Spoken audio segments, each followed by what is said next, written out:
जैसे श्री जी को भी रोज बोलता रहता हूँ, मतलब इस बार वो क्या?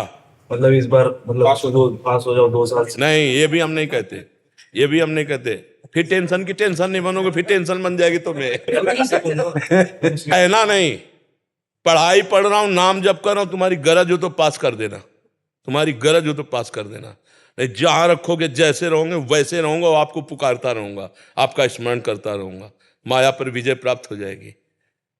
अपने करने से कितना मुड़ पाएंगे, और वो जब गोद में लेके उड़ेंगे तो बहुत ऊंचाई पे चढ़ जाएंगे। इस पर ध्यान रखना। अपने भगवान के भरोसे उन्नति ही उन्नति। बड़ा प्रसंग, बड़ा उदाहरण युक्त है। एक राजा केरल के थे, उनका नाम धर्मात्मा था, धर्म के पूर्ण रक्षक। अन्य 4-5 राजाओं ने मिलकर चढ़ाई कर दी और उनको पता नहीं था। धार्मिक राजा थे, उनको पता नहीं था। और उनके संतान हुई थी, उस संतान का नाम रखा गया था चंद्रहास। पूरे राज्य में आनंद छाया हुआ था, आक्रमण चारों तरफ से हो गया, और भगवान का भजन करने वाले थे। अब पराजित तो होना ही पड़ेगा, क्योंकि चारों तरफ से बैरी राजा हैं, और पहले से सूचना होती तो तैयारी होती। अचानक आक्रमण, मारे गए, वो राजा मारे गए। अब रानी ने देखा कि पूरे महल पर आक्रमणकारी आ गए, तो दासी से पैर पकड़ा और कहा, तू ही बचा सकती है मेरे बेटे को, भगवान तुझे सामर्थ्य दे। और महल में काट मार मचाए हुए थे कि कोई भी वंश का नहीं बचना चाहिए। दासी ने बहुत प्रवीणता की, और टोकरी में जिसमें दोना पत्तल डाले जाते हैं, ऐसे डालकर नीचे बालक चंद्रहास, और निकली। तो सैनिकों का क्या है, तो ऊपर से ऐसे दिखाया कि दोना पत्तल है। उनका निकलने दो, ये तो दासी है, राज परिवार का कोई नहीं बचना चाहिए। सब रानी, सब पूरा परिवार मार डाला। वो भाग करके दूसरे राज्य में पहुंची। बहुत प्रवीण थी, दासियां बहुत प्रवीण होती हैं। तो धृष्ट बुद्धि नाम के जो उस राज्य के मंत्री थे, उनकी शरण में गई, उसको राजकुमार बचाना था। तो उसने स्पष्ट कहा, मैं केरल के राजा की दासी हूं, और ये मेरा पुत्र है, मैं हर कार्य में प्रवीण हूं, आप चाहे जिस दास्ता में रख लें। उस मेरे राज्य में सब विध्वंस हो गया, ये नहीं बताया कि राजकुमार है, मेरा पुत्र है, और मैं इसकी रक्षा करना चाहती हूं आपकी शरण में रहकर। उन्होंने कुछ परीक्षाएं ली, तो दासी कला में तो प्रवीण थी, उसे दासी बना के रख लिया, और वो बालक राजमंत्री के घर में। भगवान जिसकी रक्षा करते हैं, ध्यान से सुनते रहो, भगवान किस हालत में पहुंचा दिया कि बिल्कुल मिटिया मेट। अब देखो उनकी उन्नति। अब एक दिन दृष्ट बुद्धि की पुत्री थी, उसका नाम था विषया।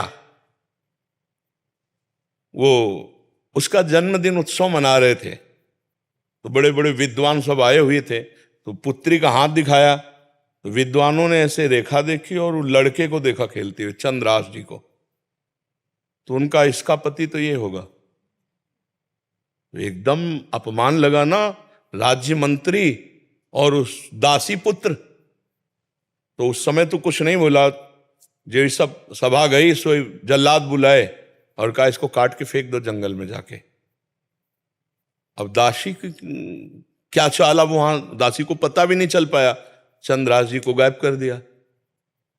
अब चंद्रहास जी को जंगल में ले गए, और उनको देवर्षि नारद जी ने, जब यहां दासी पुत्र बनकर के रह रहे थे, तो एक छोटा सा शालिग्राम दिया था, कहा था मुख में रखे रहना, चरणामृत पान करते रहना, और कृष्ण कृष्ण कृष्ण ऐसा बोलते रहना।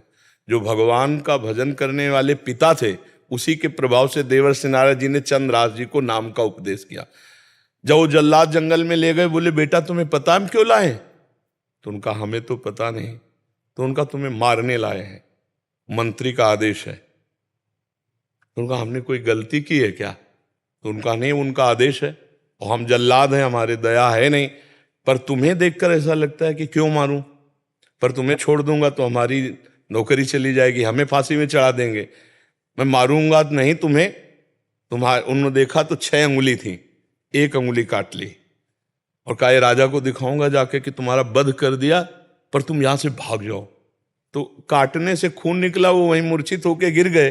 कृष्ण कृष्ण कृष्ण कृष्ण कृष्ण, और वो जल्लाद वापस अंगुली दिखाए कि मैं उनको मार डाला हूं। हुमा नाम का एक पंक्षी होता है पहाड़ में, वो परम पवित्र अगर अपने पंख कर ले तो राजलक्ष्मी उसके चरणों में आ जाए। वो आकर के बैठ गया चंद्रहास जी के ऊपर। हुमा नाम का पंक्षी ये पहाड़ों में होता है, भगवत प्रदत्त किसी भाग्यशाली के ऊपर उसका। अब वो अपनी छाया में उनका वो मूर्छित बेहोश, कोई जंगली पशु ने अटैक नहीं किया चंद्रहास जी पर। इतने में चंदनवती नाम के राज्य का छोटा राजा, दृष्ट बुद्धि जो बादशाह के मंत्री थे, उनके यहां वो कर देने जा रहा था।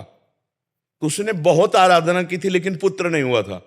तो रास्ते में दृष्टि गई कि हुमा नाम का पंक्षी किसको घेरे हुए। तो जब गए तो देखा चंद्रहास जी सुंदर राजकुमार और अंगुली कटी हुई, तुरंत पट्टी बांधी और लेकर के वापस चले गए।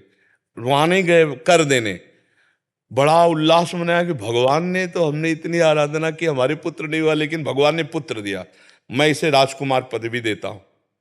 छोटा राजा अपने राज्य का राजकुमार बना करके पालन पोषण किया और 10 वर्ष हो गए। वो कर देने नहीं गया बादशाह के यहां। तो बादशाह ने दृष्ट बुद्धि से कहा चंदनवती नगर का राजा कर देने नहीं आया, जाओ यदि वहां सम्मान पूर्वक कर दे तो ठीक है, नहीं उनका विनाश कर दो।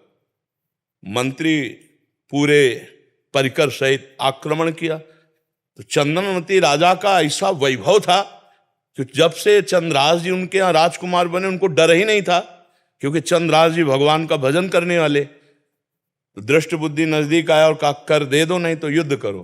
तो उनका वैसे युद्ध की जरूरत नहीं, पर हम तुम्हें कर नहीं देंगे, हम समर्थ राजा है। चंद्रहास जी ने इशारा किया कि विरोध नहीं। चंद्रहास जी ने कहा कि हम स्वयं कर देने के लिए तैयार हैं, आप शांत रहिए।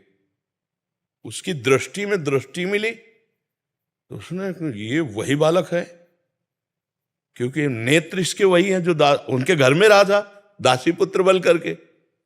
तो चंदनवती के नरेश से कहा कि तुमने इस बालक को कहां पाया। तो उन्होंने पूरी बात सुनाई। तो उन्होंने कहा अरे फिर तो जो प्रारब्ध है वो होके रहेगा, ये मेरी बेटी का दूल्हा, अरे इसको मैं दूल्हा नहीं बनने दूंगा। उसने कहा मैं कर माफ करता हूं, केवल तुम एक बार बादशाह के सामने जाओ, पहले तुम नगर में जाओगे हमारे घर, वहां तुम्हारा स्वागत होगा और इसके बाद तुम बादशाह के पास जाओगे। का स्वीकार है। राजा को मना लिया चंदनवती नरेश को कि महाराज आप चिंता मत कीजिए।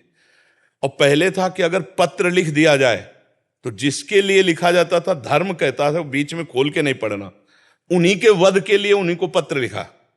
और उनके जो बेटे थे उनको लिखा कि बेटा ये पुरुष जिसको मैं भेज रहा हूं जाते ही विष दे दिया जाए, जाते ही भोजन में विष हलाहल तुरंत मर जाना चाहिए। तो उन्होंने ऐसे खोस लिया मुकुट के साइड में और गए। भगवान की इच्छा उस दिन उपवन में उन्होंने अपना घोड़ा रोका कि थोड़ी देर बाद चले जाएंगे उपवन में। और उपवन था वो राजकुमारियों का, और उसमें आई थी उनकी बेटी जिसका नाम था विषया। खेल खेल में देखा कि कोई राजकुमार ऐसे विश्राम कर रहा है मेरे राज्य में। नजदीक गई, चिट्ठी देखी, चिट्ठी निकाली, खोली, लिखा था कि जाते ही विषया विष दे देना, जाते ही विष दे देना। तो पिताजी की बुद्धि खराब हो गई, इतना सुंदर राजकुमार इसको विष दे देंगी। उसका नाम विषया था, तो विष के आगे केवल या बनानी थी, तो काजर की रेख से जो दूब का ऐसे लेके वैसे काजर करके या बना दिया विषया। जाते कुछ बिना बेचारे जाते ही विषया दे दे, और बस खोज दिया, चली गई। देखो भगवान का विधान। अब वो जब जगे तो वहां गए तो जो दृष्ट बुद्धि का पुत्र था बड़ा धर्मात्मा था, उसने आदर सत्कार, उनका पिताजी ने आपके पत्र दिया। जो पत्र देखा तो उन्होंने कहा पंडितों को बुलाओ, तुरंत ब्याह करो। पिताजी कहा जाते ही विषया दे देना। अब बेटी से ब्याह हो गया, 2-4 दिन हुए, कोई सूचना नहीं पहुंची। तो दृष्ट बुद्धि ने कहा मामला क्या है। वो जब लौट के आए तो बड़ा पूरा नगर सजा था, उत्सव हुआ। उनका क्या उत्सव। बोले आपकी बेटी का ब्याह हो गया। किससे। बोले आपने राजकुमार भेजा था। अब उनको समझ में आया कि प्रारब्ध इतना बलवान होता है। जब घर के अंदर गए तो देखा बेटी, और तो उसने कहा तुम्हें जिंदा तो नहीं रहने दूंगा। मन में सोचा चाहे बेटी भी दवा रहे। 4 जल्लादों को बुलाया और कहा देवी के मंदिर में जाओ। और उसे कहा बेटा अब तो दामाद हो गए हो तुम, पहला पूजन हमारे यहाँ देवी का होता है, अकेले जाया जाता है। उनको भय तो था नहीं, भगवान के तो भक्त थे। बोले आप पूजन करके आओ, बहुत प्रसन्नता हुई कि आप जैसा दामाद, और अंदर से जल रहा था। और उधर 4 जल्लाद लगा दिए देवी के मंदिर में, अभी अकेले देवी के मंदिर में। और इधर जो बादशाह था, बादशाह से पंडित लोग विचार के कह रहे हैं कि इस समय यदि आप राजगद्दी पर बैठेंगे तो अकाल पड़ जाएगा, आपका विनाश हो जाएगा। इस समय कोई दूसरा तत्कालीन राजा होना चाहिए, कुछ क्षण के लिए ही चाहे। तो उनका कौन हो सकता है? तो वहां दृष्ट बुद्धि के जो बेटे थे वो वहां किसी कार्य से, उन्होंने कहा हमारे जीजा ऐसे हैं, बड़े तेजस्वी प्रतापवान, आप देखेंगे तो उनका इसी समय लाओ। तो वो दौड़े, पूछा कि कहाँ है? बोले देवी पूजन करने के, बाहर से ही पता चला। वो दौड़ के गए और बोले देवी पूजा हम कर लेंगे, तुम जाओ, बादशाह बुला रहा है। अब ये जो मंदिर पहुंचे सो काट के फेंक दिए गए, और वो बादशाह के पास गए, बादशाह ने तत्काल ताज रख दिया। दृष्ट बुद्धि को बुलाया कि नए राजा के स्वागत के लिए आप आइए। अब वो तो बादशाह है, सामने जो ही पहुंचे तो दृष्ट बुद्धि कांप गए। इशारे से पूछा कि हमारे पुत्र कहाँ हैं? बोले देवी पूजन। अरे बोले वो तो मार डाला गया होगा, पता लगा तो मार डाला गया। तब वो जाको राखे साइया मार सके न कोई, बादशाह बना ना। अगर भगवान रक्षक, भगवान जिताने वाले तो कोई परास्त नहीं कर सकता। हर विधान उल्टा होता चला जाता है। और अगर भगवान से विमुख हो तो चाहे जितनी उन्नति हो उसका परिणाम कुछ नहीं होगा, या हम मर जाएंगे, सब छूट जाएगा। नाम भगवान का, आश्रय भगवान का, वो उठाते हैं तो उठाते चले जाते हैं ना। तो कभी भी डिस्टर्ब नहीं होना चाहिए। ये बात कभी नहीं लानी चाहिए कि मैं शरीर छोड़ दूं किसी भी विषय में, हार जाए या किसानी में कोई व्यवधान या पढ़ाई में। अरे हम फिर जीतेंगे यार, संघर्ष ही जीवन है। उसके लिए थोड़ी है कि जीवन ही नष्ट कर दो। तो जीवन नष्ट करने के बाद वहां कोई विश्राम स्थल थोड़ी बना है, फिर भेज दिए जाएंगे नीची योनियों में। क्या क्या कष्ट होता है। अब देखो ना, ये मुर्गा मुर्गी बकरा बकरा जीवात्मा, तो लोग कैसे जिंदा भूंज रहे हैं। कितना दया खत्म हो चुकी है, जिंदा भूंज रहे हैं, खा रहे हैं, शरीर बढ़ा रहे हैं, मरेंगे, नरक जाएंगे। तो हमें कोई मनुष्य जन्म मिला है, अब इतना भजन कर लेना है कि इससे नीचे न गिरे। अगर चांस मिले तो पुनः मनुष्य बने और धर्म पूर्वक अपने राष्ट्र की सेवा करें, समाज की सेवा करें, भगवान का भजन करके जीवन पवित्र बनावें।